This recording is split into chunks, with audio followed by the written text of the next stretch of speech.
Be sure to read and follow the safety guidelines to protect your computer from potential damage and ensure your personal safety. For more information about safety guidelines, see the owner's manual at dell.com/support.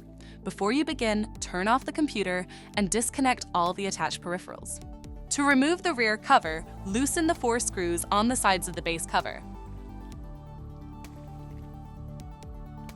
Then remove the remaining 6 screws and pry the cover off the system.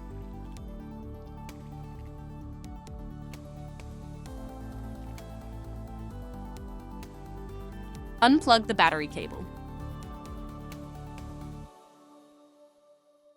Identify the rear cover and remove the 2 screws on the corners.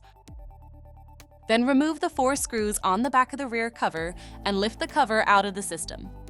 To reinstall the rear cover, place it back in the system and tighten the 6 total screws.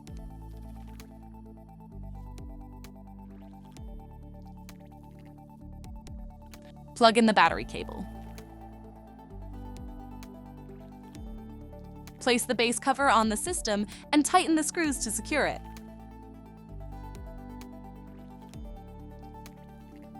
For more information about your Dell system, visit dell.com/support.